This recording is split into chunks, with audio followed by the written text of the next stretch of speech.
Hey, just a quick show of hands. How many people in this room have no idea what Minecraft is? Okay, it's okay if you don't, but I'll walk you through it. Okay, how to build a computer in Minecraft. My name's Collin. I work at Livefront.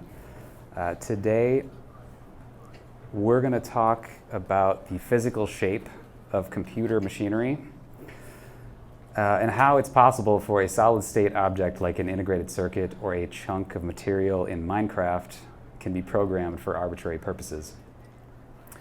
Now, the computers we carry around in our pockets and our laptops are built with these decades of advancements that lower the power consumption, they raise speed. They've got special architecture that is purpose-built for things like pushing pixels onto your screen or cryptography or decoding audio. And they're insanely complex. But the thing I think a lot of people want is just to understand how they're possible at all.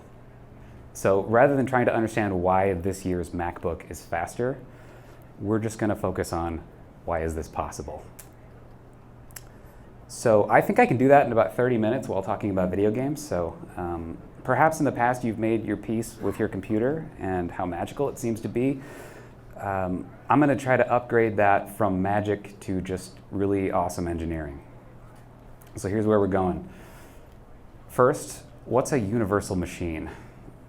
Are computers different than a sort of classical machine, as we otherwise know? We're also going to talk about the underlying shape of a CPU, the kind of building blocks of silicon and voxels for Minecraft. And we're going to look at how computers decide things. Those are logic gates, and we'll look at that. How computers remember things. I think this one's really important, and even if you've heard of logic gates or seen examples of those, not many people go the extra step and learn how does a circuit remember in a solid state. And then we're going to finally just see how computers become universal machines.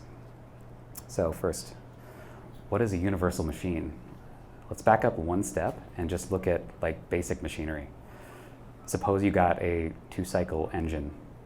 This is the kind of macroscopic engineering that we're used to. It's purpose-built.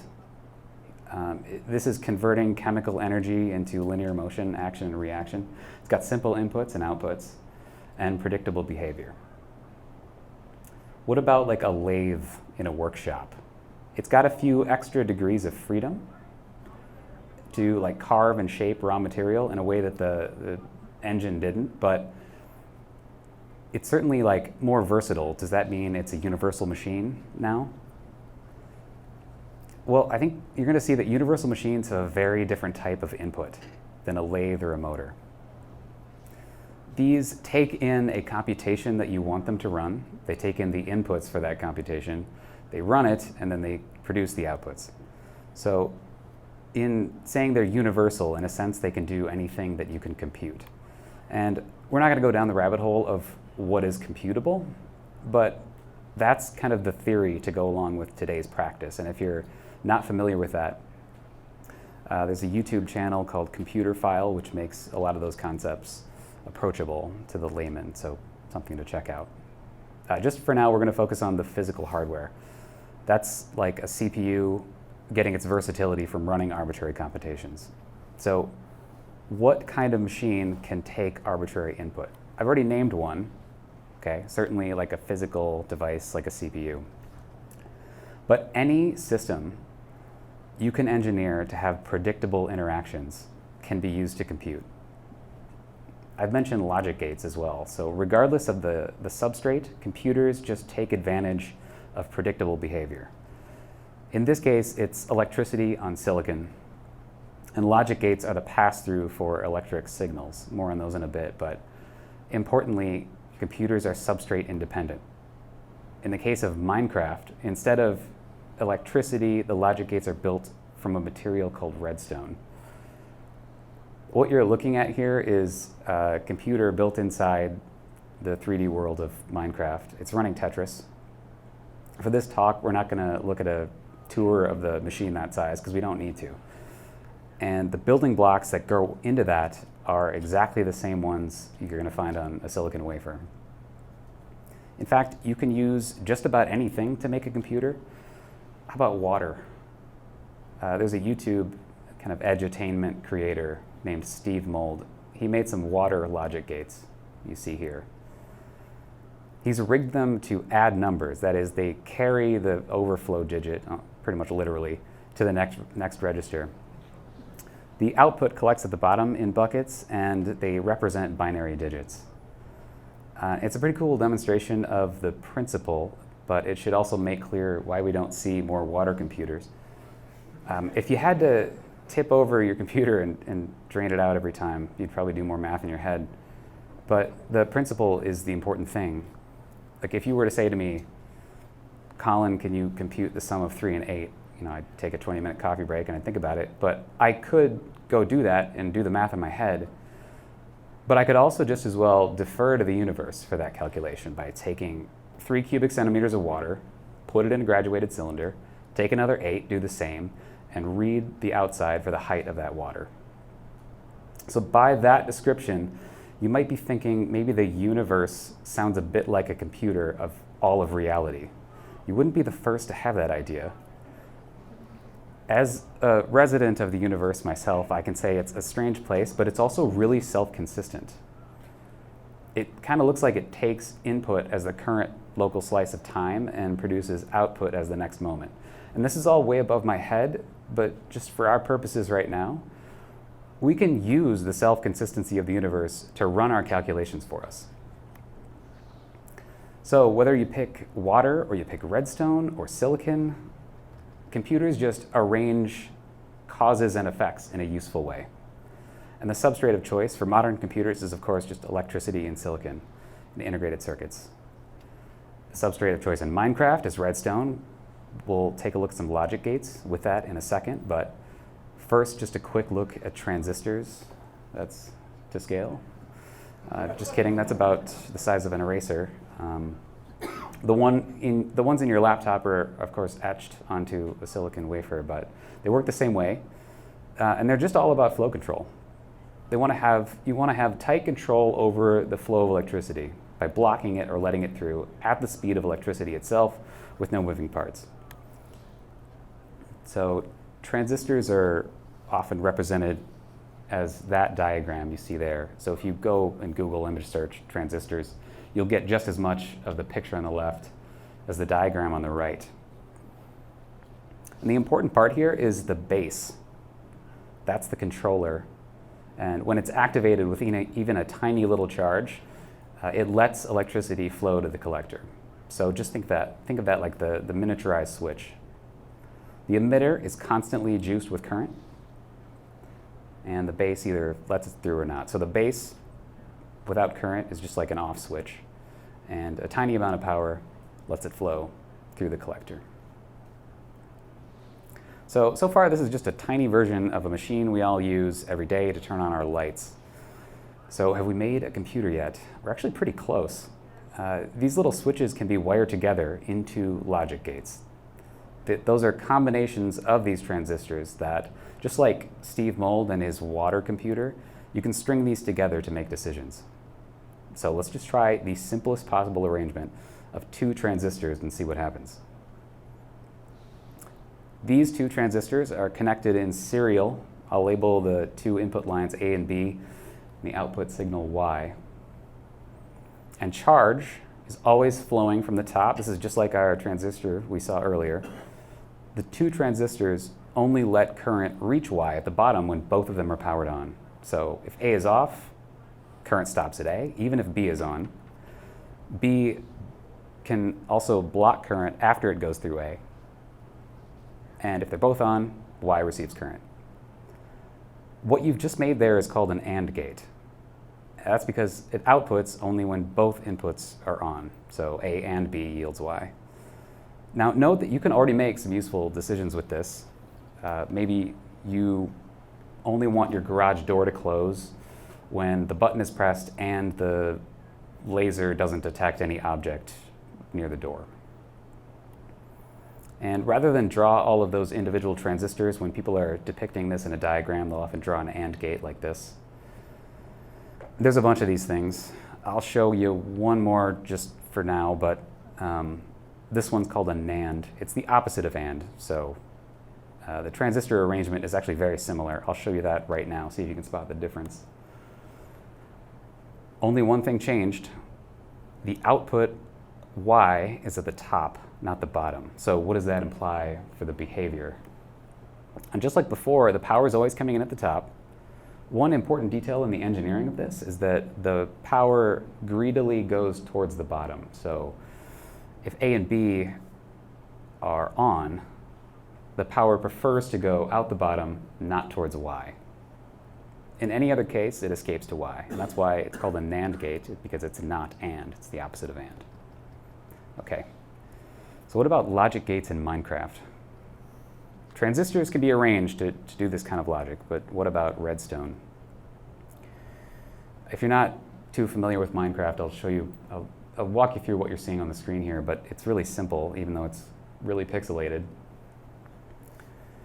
This switch is in the on position. You can think of that like the Dr. Frankton sign, throw the switch downward to turn it on. That thing is not made of redstone, but there's a torch on the other side of this block that is. So this is from the other angle. The switch in the down position is on, and that redstone torch on the other side is off. It's not burning. There's also a block next to this. Think of that like a lantern. It lights up if there's an energy source next to it. Right now, it's not lit up. The torch does qualify as an energy source, but the torch is off. So there's the torch being off. And what happens if you flip the switch? It tells the torch to turn on. The torch is inverting the signal from the switch. We just flip the switch off. It's kind of like, you can think of it like the switch is, if the switch is on, it's telling the torch to be quiet. Also notice the block lit up. This redstone torch is literally a NOT gate. If you feed it power, it outputs nothing. If you leave it unpowered, it outputs power. That one's a NOT gate. So can you make an AND gate in Minecraft? This is one more I'll show you inside Minecraft for now. Yeah, you can. Look, there's a few more game objects here. You already saw the switches from before. There's two of them in the front because the AND gate we saw in silicon had two inputs, so does this. There's a line of redstone wire connecting the two torches. Here you see the two switches in the off position. The redstone torches are on, and on the other side is a torch that's off. If you flip both switches on, the torches invert, they turn off. So the switch on the other side turns off. Okay, so just one more thing. One more thing I want to point out about these logic gates before moving on to memory. Did you notice we can add numbers with these? I already showed you this in the picture with Steve Mould and his water computers.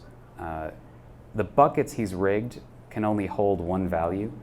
They're rigged to sort of overflow and siphon out once they reach a certain height of liquid.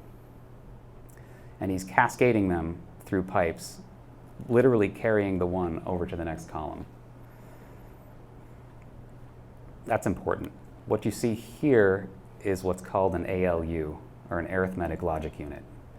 You don't have to know any more details about what we've already seen to notice the cascade arrangement and to understand that arithmetic has strict rules. You can encode those rules into these gates. In binary, if you try to add 1 to 1, you're going to get 2, which requires yet another digit. You see the cascade of carry bits being transferred to the next column in this picture. But for now, let's talk memory. These logic gates are useful, but to build a real computer, it's got to remember things. It's got to remember, for one thing, the program you're asking it to run. Programs are just sequences of inputs to logic gates. And in pure practical terms, we want computers to be fast and not wait for a person to come along and input the next line, the next instruction. They also have to remember the results of intermediate calculations, which might yield further instructions. And these logic gates don't seem to remember anything. They just act on this momentary input, and they forget it at the speed of electrons. So is there any way to arrange these gates in some combination that holds onto a value as long as we want? Yep, We can do it with two NOR gates. That's a NOR gate, just as it sounds, it's not OR. You take an OR gate, put a not in front of it. This gate outputs only if everything is off. It's common to represent this in a truth table form, which kind of sounds like a weird destination for a team building exercise, like let's all sit at the truth table and share our thoughts. But the fact of the matter is it's just showing the combinations of inputs and the output. And just like we saw, everything's off, that emits. So let's build memory with two NOR gates. They connect like that. If you've never seen anything like this, it can kind of break your brain a little bit at first, but we'll step through it and you'll feel it click. So the key insight here is that the output of each gate becomes input to its sibling. I'll bring back the truth table for reference. If we start by powering on the computer,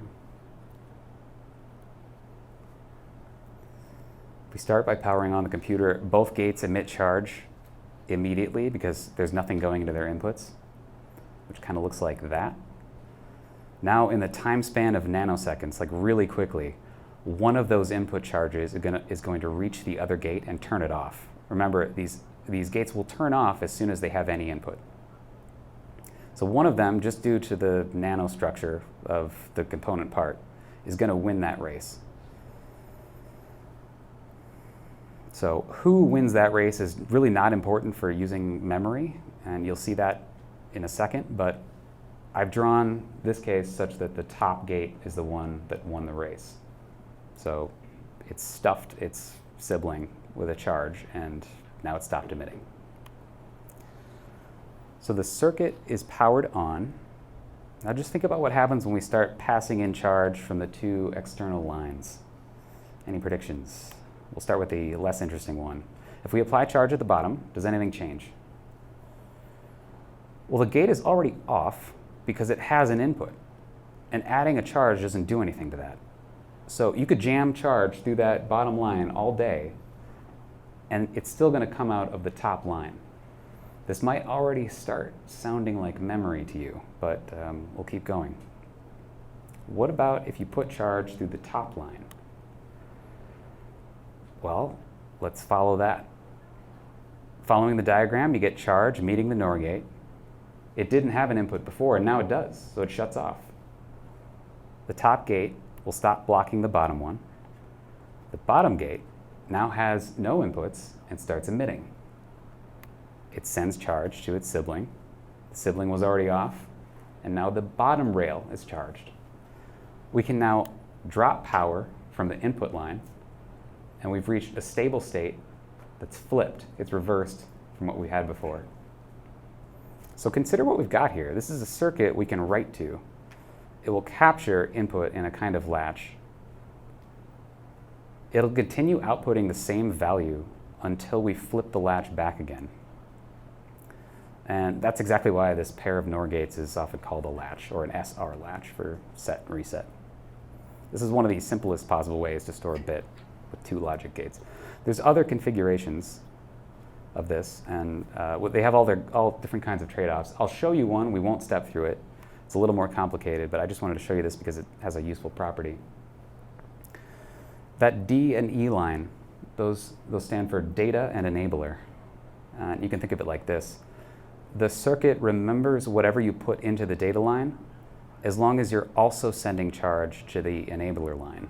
So it's kind of like one of those door latches. If you open the latch, you can change the value. You can either open or close the door.